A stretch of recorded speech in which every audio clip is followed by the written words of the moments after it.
मैं हूं Bear Grylls. मैं ब्रिटिश स्पेशल फोर्सेस में काम कर चुका हूं, एवरेस्ट की चोटी पर चढ़ चुका हूं और आर्कटिक के जमे हुए समंदर को पार कर चुका हूं। आज मैं एवरग्लेड्स के मगरमच्छों से भरे दलदलों से जिंदा बच निकलने की कोशिश करूंगा। हर साल दुनिया के बेहद खतरनाक इलाकों से करीब 60 सैलानियों को बचाकर निकालना पड़ता है। मैं आपको दिखाऊंगा कि यहाँ आप अपनी जान कैसे बचा सकते हैं। Man versus wild. अब मेरे सामने एक नदी है और आमतौर पर मैं नदियां देखकर खुश हो जाता हूं क्योंकि उसके जरिए मैं किसी इंसानी बस्ती तक पहुंच जाता हूं। लेकिन इस वक्त मैं योजना के मुताबिक सिर्फ पश्चिम में सूखी जमीन की तरफ जाना चाहता हूं, उन पेड़ों की तरफ। पर मुसीबत यह है कि ये नदी गहरी है और इसके अंदर जरूर मगरमच्छ होंगे। अब तक तो मैंने मगरमच्छों से सुरक्षित दूरी बनाए रखी है, पर अब शायद ऐसा मुमकिन ना हो। मैं इससे ज्यादा इसके करीब नहीं जाना चाहता। मैं अभी एवरग्लेड्स की दलदल में पश्चिम की तरफ जा रहा हूँ। मुझे अब अपने सामने सूखी जमीन दिख रही है, मगर आगे एक समस्या है। एक बड़ी नदी ने मेरा रास्ता रोक रखा है और नदी के अंदर मगरमच्छ भी होंगे। पीछे हटो, पीछे हटो। वहाँ घास के बीच देख रहे हो? वो देखो वहाँ पर, देखा तुमने? मैं इस मगरमच्छ के ज्यादा करीब नहीं जाना चाहता क्योंकि ये सारा इलाका इसी का है। वो मुश्किल से मुझसे 15 फुट की दूरी पर होगा। मुझे लगता है कि हम उसके ज्यादा करीब आ गए हैं, हमें दूर रहना चाहिए। धीरे धीरे पीछे हटो, हम दूसरी तरफ से जाएंगे। कम दूरी में मगरमच्छ करीब 50 किलोमीटर प्रति घंटे की रफ्तार से दौड़ सकते हैं, मुझसे कहीं ज्यादा तेजी से। अगर वो फुफकारते हुए पीछे खिसकता है तो इसका मतलब वो हमला करने वाला है। और जहां एक मगरमच्छ हो वहां अक्सर कई और भी होते हैं। ओ, यहाँ ये देखो, ये किसी मगरमच्छ का पुराना घोंसला है और यहाँ उसके रेंगने के निशान हैं, तो इसकी माँ भी शायद यहीं कहीं होगी। और मगरमच्छ अक्सर ऐसा ही करते हैं, वो ऐसे टीले बनाते हैं ताकि उसके अंदर सारे अंडे दे सके। और एक बार में मादा मगरमच्छ 30 से 40 अंडे देती है, मगर इनमें से आधे अंडों से ही बच्चे निकल पाते हैं। अगर ये नया घोंसला होता तो मैं इतने करीब नहीं पहुंच पाता। और तभी मुझे कुछ नजर आया। इस नदी को पार करने के लिए मुझे ये जगह सही लग रही है, देख भी पा रहा हूँ। लेकिन मैं नदी में उतरने से पहले कुछ देर जायजा लूंगा। मगरमच्छ पानी के नीचे करीब 45 मिनट तक छिपे रह सकते हैं। मैं ये देख रहा हूँ कि कहीं उनकी आंखें या सिर पानी से बाहर तो नहीं आ रहे हैं। जब गर्मी बढ़ जाती है तब मगरमच्छ ठंडक पाने के लिए काफी गहरे पानी में चले जाते हैं। वो नदी के तल पर बेजान पड़े रहते हैं और इंतजार करते हैं। जहाँ मगरमच्छ हो वहाँ से नदी पार करना खतरनाक हो सकता है, और ऐसा तभी कीजिए जब कोई और रास्ता ना हो। अगर सहवास का मौसम हो तो नर एलिगेटर ज्यादा हिंसक हो जाते हैं, तब ऐसी कोशिश मत कीजिए। 2006 में एक ही हफ्ते में 3 महिलाओं को मगरमच्छों ने मार दिया था। दोपहर का वक्त है तो वो खाना नहीं खा रहे होंगे और मुझे नदी का सबसे सकरा हिस्सा मिल गया है और मैं पूरी तरह से उनकी किसी भी हरकत पर नजर रखे हुए हूँ। मैंने करीब 1 घंटा इंतजार किया है और मुझे लगता है यहाँ कोई खतरा नहीं है। लेकिन मगरमच्छ बहुत ही उत्सुक जीव होते हैं और जरा सी हरकत की तरफ भी फौरन आकर्षित हो जाते हैं। इसीलिए मुझे ये नदी जल्द से जल्द पार करनी होगी।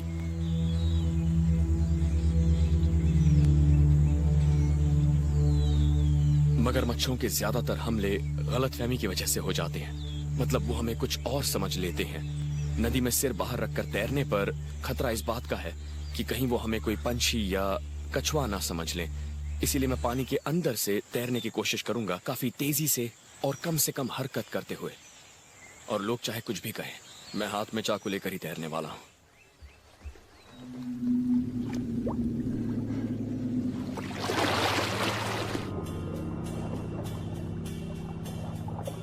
यहाँ नीचे कुछ दिखाई नहीं दे रहा है, इसीलिए दिशा का भी अंदाजा नहीं लगा पा रहा हूँ।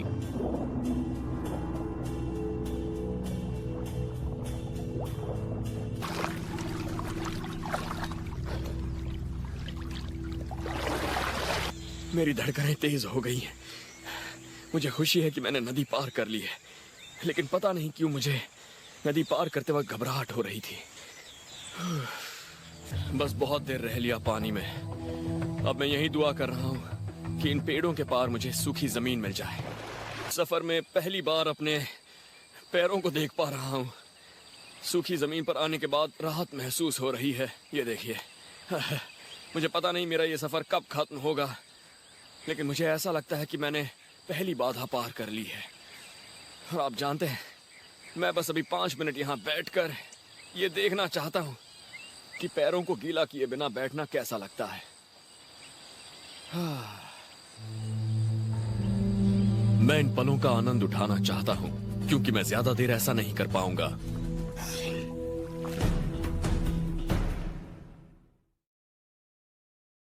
इन पेड़ों के पार मुझे कुछ और पेड़ नजर आ रहे हैं वहां, लेकिन वो शायद साइप्रस के पेड़ है, पर उनसे थोड़ा नीचे कुछ हरे पेड़ हैं, और वो शायद पाइन के पेड़ हैं, और शायद कुछ ओक के पेड़ भी हैं। और ये अच्छी बात है, क्योंकि वो पेड़ सिर्फ सूखी जमीन पर उगते हैं और मुझे वहीं जाना चाहिए। लेकिन बुरी खबर ये है कि मेरे सामने जो घास का मैदान है वो सॉ ग्रास से भरा है।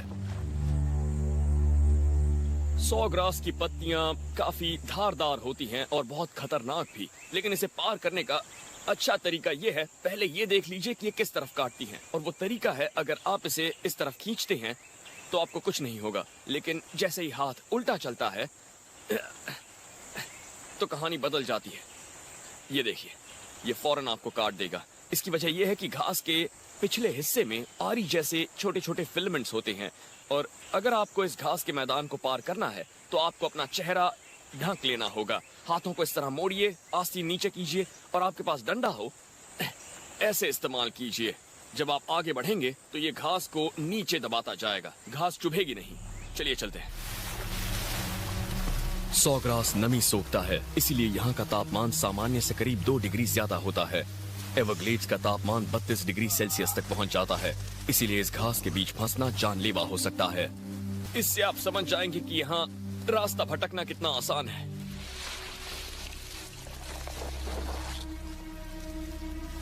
घास के बीच से सही दिशा में बढ़ पाना बहुत मुश्किल है, इसीलिए यहाँ खतरा भी ज्यादा है।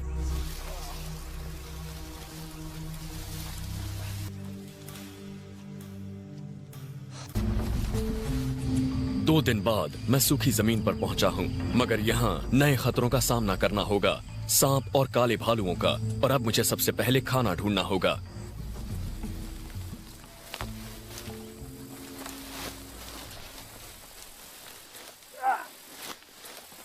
ये देखिए, ये एक ट्री फ्रॉग है और ये अभी नीचे घास में घूम रहा था।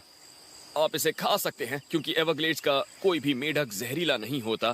यहाँ सिर्फ जहरीले टोड होते हैं, लेकिन वो काफी बड़े होते हैं और इनसे रूखे भी। कहते हैं एवरग्लेड्स का हर एक मेढक खाने लायक होता है। ये इतना छोटा है कि इसे पका नहीं सकते, लेकिन खाते ही इसे पहली बार में ही मार दीजिए, वरना ये पेट तक छटपटाता हुआ जाएगा।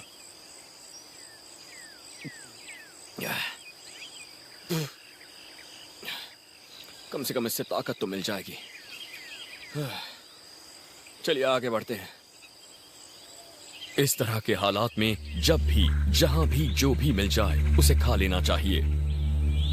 मुझे यहाँ जानवरों के आने जाने का रास्ता नजर आ रहा है। जहाँ घास खत्म हो रही है वहां से आगे मिट्टी है और फिर उसके आगे घास है, और जानवरों के आने जाने के रास्ते पर अक्सर आपको खाना मिल जाएगा। मैं कुछ दूर इस रास्ते पर जाऊंगा, देखता हूँ कि ये जाता कहाँ है। जानवरों के पैरों के निशान का पीछा करने पर फायदा भी होता है, क्योंकि वो अक्सर पानी और खाने तक पहुंचाते हैं। लेकिन उनके पीछे ज्यादा दूर तक मत चले जाइए, वरना आप रास्ता भटक सकते हैं। वाह, ग्रेप फ्रूट्स! ओ, आप वहां ऊपर देख रहे हैं?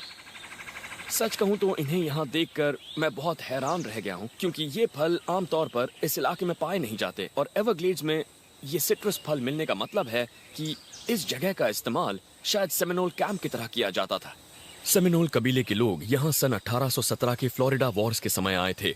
अमेरिकी सेना से बचने के लिए उन्होंने इसी दलदल में पनाह ली थी, और सेमिनल कबीले के लोग शिकारी थे। कल मैं भी वही करने वाला हूँ। रैटल स्नेक है यहाँ पर, ये देखिए।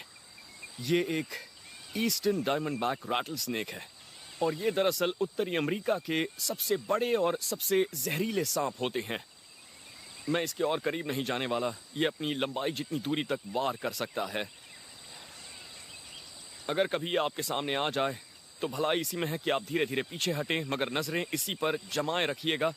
भूलकर भी पीठ मत दिखाइए, और जितना हो सके इससे दूर चले जाइए।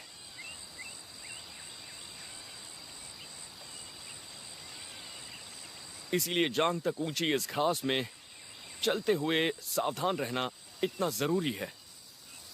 मुझे उसकी आवाज यहां तक आ रही है। चलिए चलते हैं। सांप अपने तेज रैटल से पहले चेतावनी देता है। लेकिन ये भी याद रखें कि इनमें से कई बड़े शांत होते हैं और कोई आवाज नहीं करते। ये बिना किसी चेतावनी के भी हमला कर सकते हैं कि आगे एक बड़ा नाला और सड़क भी है। और मेरे लिए इसका बस एक ही मतलब है, इंसानी बस्ती और घर जाने का रास्ता।